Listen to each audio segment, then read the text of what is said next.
Hello, I wanted to talk about another game. This time it's Virgo versus the Zodiac. In this game we want to dethrone the Zodiac, except us I guess. Revive the Golden Age, which isn't fully explained, but hey, it's golden, right?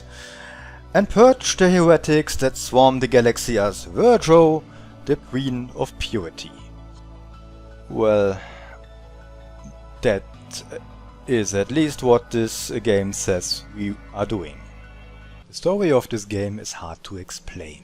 How do you explain insanity?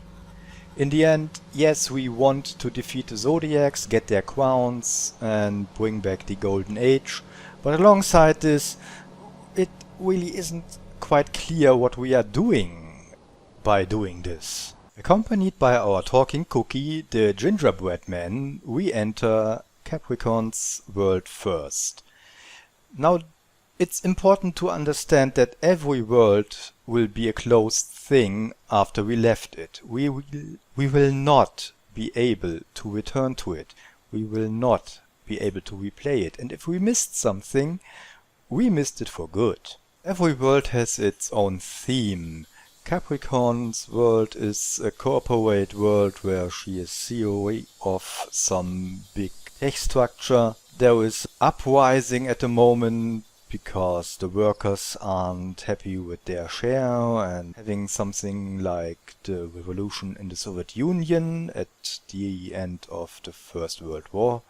It's really hard to understand everything, but it really goes down in the insanity of the game as a whole. Graphic-wise, the pixel art retro look is quite interesting to look at, and while your main character looks rather cute, the environment and the opponents are more or less different kinds of bizarre.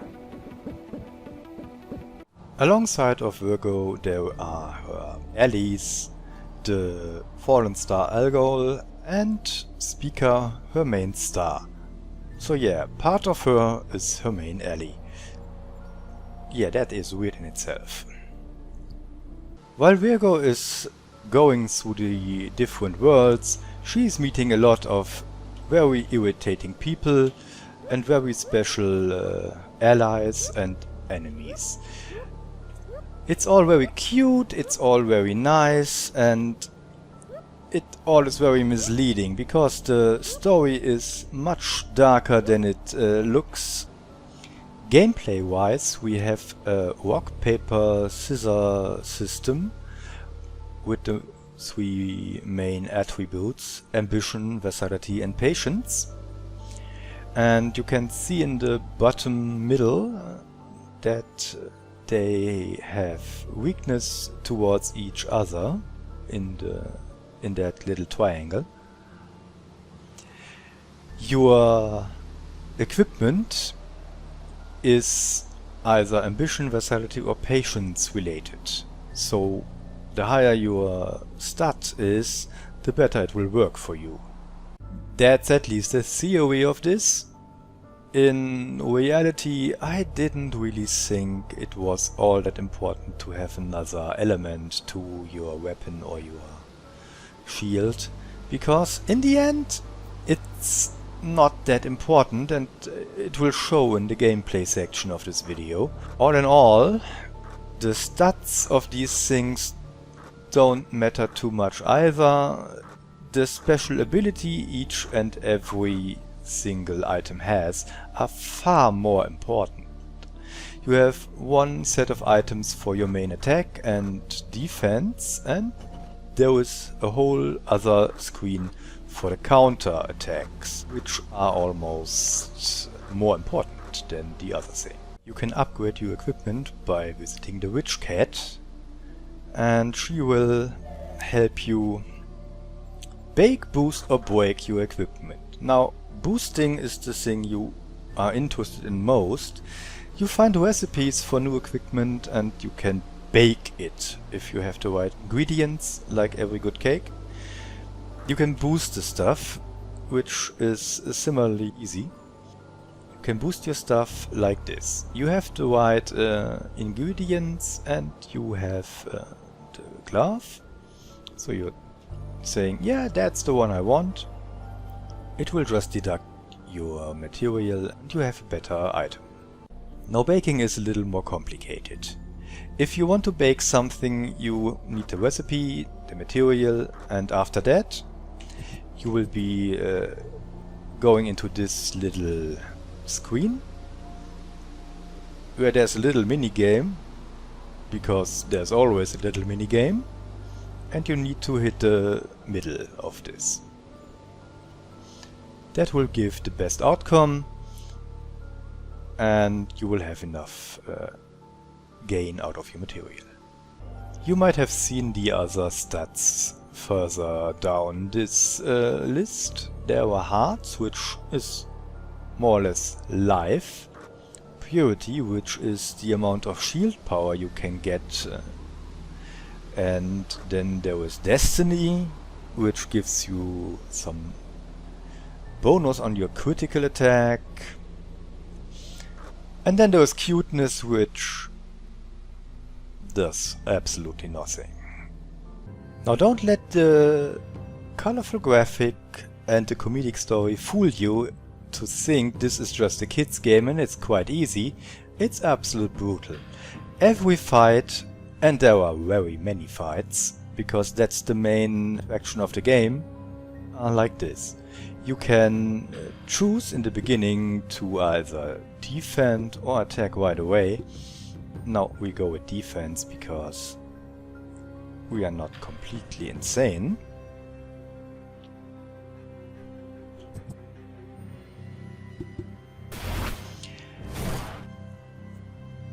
And we can do this with the other characters as well. Oh, this was not the right button. Too bad. So. And then the attack round of the opponents begins. And you have to hit the right buttons to make sure you don't get a perfect hit from them, but a perfect defense from yourself. Because there's a big difference in these two things. After you successfully countered, you can attack.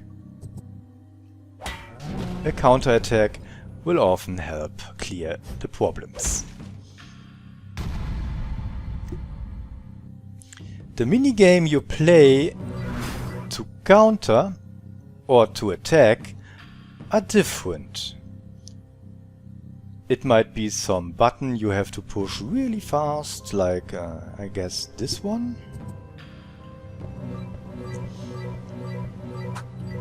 It might be hitting the button at the right time. Or maybe it's something entirely else. There are pretty many mini-games in this thing. All the worlds in Virgo vs. Zodiac are very unique and very special. The story is almost always bizarre, weird, and I can't even go into too much without spoiling the fun of it. The game is definitely a very interesting ride. It is completely mind-blowing what kind of ideas they have. The fights between the Zodiacs are just a byproduct. The journey of Virgo is really the interesting part.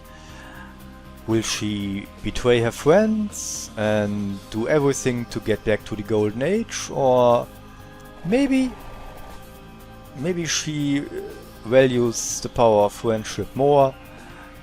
Maybe she will want it all to end and stop the cycle. Who knows? There are more than a few different endings, so the replay value is still there.